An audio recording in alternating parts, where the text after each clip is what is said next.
is always coming in after the plays, after the event. So what you want to consider is if you've got something that's generating a royalty, if you've got a track that's starting to pick up radio play, or it's the track that's being used a lot on stage, being gigged around. Don't leave it too long before you make inquiries about joining PRS, because as I say, it's just like a 6-month period that we'll go back. And we don't want people to lose out on any royalty income. So yeah, bear in mind, if you've got something that looks like it's happening, you've got an active track, then if I were you, I'd hit the website, which is www.prs.co.uk. There's a lot of information on there, but most importantly, you can download an application form for membership on there and tell you how to do it and where to send it. Sorry, a really simple one, but I'm confused with Well, it is a little confusing because it both uses the word performer in the word perform in its title. But you know earlier when I said if you could hear your music, there could be a PRS royalty. If you can hold your music, a mechanical royalty from MCPS. If you can play your music, you could be getting something from PPL. So it's an opportunity for people who play but don't necessarily write, or indeed don't write, perhaps, to be able to participate in the royalty trail. So PPL comes forward, PRS publishing No, PRS and MCPS look after the interests of the songwriter and the owners of those songs, the publishers. PPL looks after the interests of the performers and the record companies who those performers have been engaged by. So here's the two different copyrights. Remember I talked earlier about the author's right and the recording copyright. One's 70 years after death, the other one's 50 years after a recording. So you've got the, if you're both, then you're laughing. Yeah, it does get confusing because so many people are. I bet a lot of you guys probably play, write, and maybe even put your own CDs out. So you're covering all these bases that we're discussing. If you're the performer and you're just the performer and you didn't write the song, then it's PPL and the record company. That's PPL, and then you've got the writer and the publishing company, so the songs. That's PRS, but MCPS. Yeah. I tell you where it's powerful is when you've got people in the audience who are sitting there thinking, oh God, I don't write. I'm the drummer or the bass player. There's nothing in it for me, but actually PPL demonstrates that there is, because if they're on well-used recordings, popular recordings, or just numerous recordings that they have to be playing on, there's every chance they can get a royalty as well. The DJ? No, the DJ's just playing the track. Yeah, but he's performing it, right? Because it sounds like it's just performance. Yeah, no, because it's the onus is upon the venue. It's what's on the recording, rather than the way the recording is actually utilised. You're talking about scratch the intensity. If there's somebody in a band that's doing that as their function in that band's activity, and all of that is recorded. So in that studio, we're all playing conventional instruments, and like Roz is actually on the decks.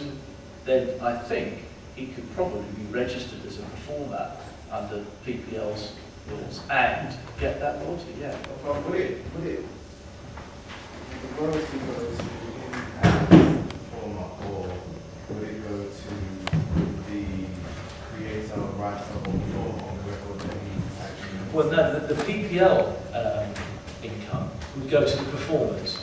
So as we've just been debating between us, that could include somebody who's working decks in the studio as part of a conventional, otherwise conventional recording that embraces drums, guitars, keyboards, brass, whatever.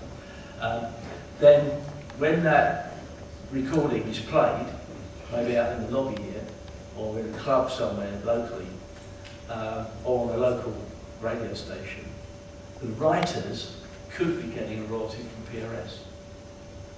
And when that same recording is emerging in the local record shop in the form of a CD, that writer, or those writers, could be getting a mechanical royalty because their music's appeared in the sound-bearing device, and that CD's selling, and there's lots of CDs, lots of them being produced, being made, and so there's a mechanical royalty.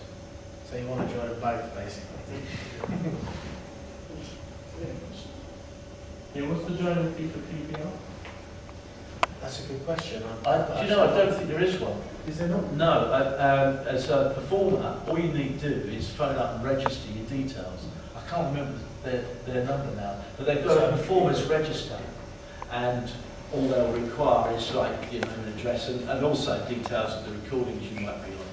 And they've been running a campaign for a little while now. Yeah, so it's been Royalties Reunited.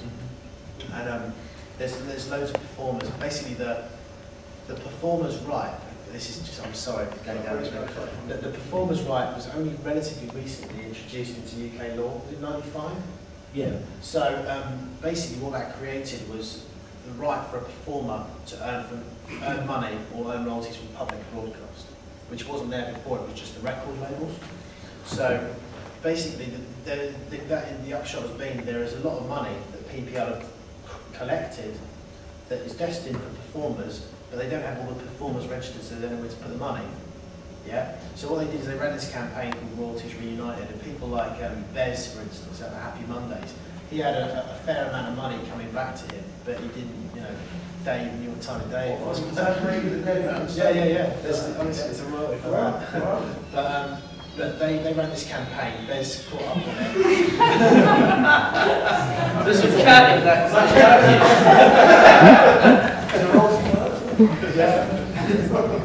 So yeah, I mean, it's one of the people that. This is a personal question. So I'm the band that people love, and technically speaking, I'm not a member of PPL. I shouldn't be a member of PPL. Did you say live performance? Yes. Were you on recordings though? Yes.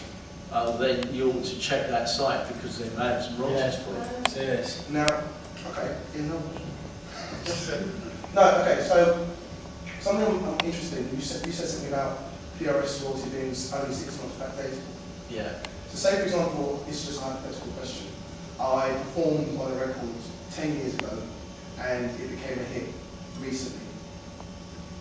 How would I get royalties for that? By joining PRS? Yeah. Yeah, but it would only relate to the recent plays. We wouldn't be backdating to plays that may have occurred a decade ago. Because of the 6 months. Yeah. But if I've been a member for 10 years. You would have been earning royalties throughout that period, yeah. You wrote the song. Yeah. You sang on the credit. This is, yeah. So you should get that, but you'd also theoretically get from the performance of it and the plays of it. You'd also get PPL as well, because you're a named performer on the recording that is then commercially exploited. Sure. Yeah. So I checked the PPL site, as that described, and I'd also seriously think about getting an application for PPL, filling it in and bingo. Bit of that chart in Music University, isn't it? Yes, That's and brilliant. if any of you to have one over there. if any of you have picked up one of those bright yellow leaflets, inside it does give you, there, I'll tell you. That's what the most amazing piece of graphics as a musician you've ever seen ever. That explains Yeah, it. got to pick that up. That's amazing. That'll help answer a lot of questions. It might be, Tony, I didn't bring enough out, but if anybody finds they can't get one tonight, or didn't pick one up earlier, I can send some over to you, Tony. If you, oh right, I'll send it to you, and you know, if you want to drop in at any time after, pick one up. But it does try to graphically convey what we all talk about and what you might hear from others as well in a simple graphic form that gives you some sense of how money's moved and different businesses, organisations, services that you might want to engage, be you a writer, publisher or a performer or even a manager. It will show you where you relate in this music universe. You said you were